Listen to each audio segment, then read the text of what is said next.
Good morning and अस्सलाम वालेकुम। Welcome to the smart school city campus online इस्लामियत class for grade 7। सफ़ा number 36। सबक ग़ज़वा हुनैन। ग़ज़वा हुनैन 8 हिजरी को पेश आया था। जब मक्का मुकरमा फतह हुआ तो बहुत से मुसलमान कबाइल जो अरब में थे मुसलमान हो गए थे। इनमें से 2 कबाइल जो बहुत ही मारूफ जंगजू थे मुसलमान नहीं हुए थे। इनमें से एक का नाम सकीफ़ और दूसरे का नाम हवाज़न था। इनको अपने तीरंदाज़ों पर और तीरंदाजी पे बहुत नाज था। इन दोनों ने मशवरा किया और इन कबीले की क़यादत में एक 30 साला नौजवान मालिक बिन औफ जो कि इनका सरदार था, उनके अंदर इनमें एक 100 साला बूढ़ा शायर और अरब का मशहूर दानिश्वर शख्स दुरैद बिन अस्मा भी शामिल था। अब इन दोनों कबीले जंग के लिए हुनैन की वादी में ख़ैमा ज़न हुए और मक्का और ताइफ के दरमियान वाक़या थी। अब इस लश्कर का हाल ये था कि जब हज़ूर पाक सल्लल्लाहु अलैहि वसल्लम को इस लश्कर की इत्ला मिली तो आप सल्लल्लाहु अलैहि वसल्लम ने 12,000 का लश्कर जरार लेकर मुकाबले के लिए निकले, जिसके अंदर 2,000 नौ मुस्लिम थे जिन्होंने अभी ही फ़तह मक्का के मौके पर इस्लाम कबूल किया था। ये पहला मौका था कि जब मुसलमानों की इतनी बड़ी तादाद थी जंग के लिए, क्योंकि पहली जंगों के अंदर 2,700 आप भी कहें 1,300 इस किस्म के तादाद थी। जब इतनी बड़ी तादाद हुई तो बहुत से मुसलमानों के दिल के अंदर ये बात है कि इस दफ़ा तो हमारी जीत पक्का है, क्योंकि हमारे इतनी बड़ी तादाद है और हम लोग जंगी साजो सामान से लेस हैं। अब इस एहसास से बरतरी को अल्लाह ताला ने सख्त नापसंद फरमाया और ऐसे असबाब पैदा किए कि जिसकी वजह से पहले तो मुसलमानों को बहुत मुश्किल हालात में गुजारा करना पड़ा। उसके बाद अल्लाह ताला ने फतह नुसरत नवाजा। अब कुरान पाक में इस जंग का जिक्र कुछ इस तरह से आया है। तर्जुमा: जंग हुनैन के दौरान जब तुम को अपनी जुमात की कसरत पर गरूर था तो वो तुम्हारे कुछ भी काम ना आई और ज़मीन बावजूद फराखी के तुम पर तंग हो गई। फिर तुम पीठ फेर कर फिर गए। फिर अल्लाह ने अपने पैगंबर और मोमिनों पर अपनी तरफ से तस्कीन नाजिल फरमाई और तुम्हारी मदद को फरिश्ते लश्कर जो तुम्हें नज़र नहीं आते आसमान से उतारे। अब इसके मुख्तसरन वाक़यात और नताइज हैं कि मुसलमान अल सबा मैदान की तरफ बढ़े तो दुश्मन के बहुत से माहिर तीरंदाज वादी के दर्रे में छुप गए। दर्रा एक तंग सी जगह होती है। अब उन्होंने मुसलमानों पर अचानक तीरों की बारिश कर दी।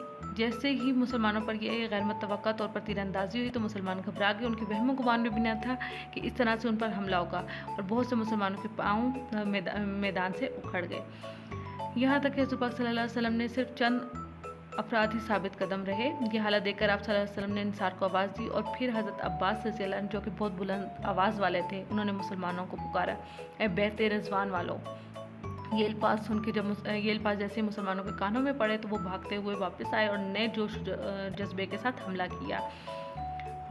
इस मार्के के अंदर दोनों जो कबीले थे कुफार के, उनको शिकस्त हुई और मुसलमानों को बहुत ही शानदार कामयाबी हुई। ग़ज़वा हुनैन से हमें सबक मिलता है कि ज़ाहिरी असबाब पर फ़ख्र नहीं करना चाहिए, बल्कि हर हाल में अल्लाह ताला से मदद तलब करनी चाहिए। शुजाअत बहादुरी से मैदान जंग में उतरना चाहिए। हर हालत में अल्लाह ताला की ज़ात पर भरोसा और तवक्कुल करना चाहिए।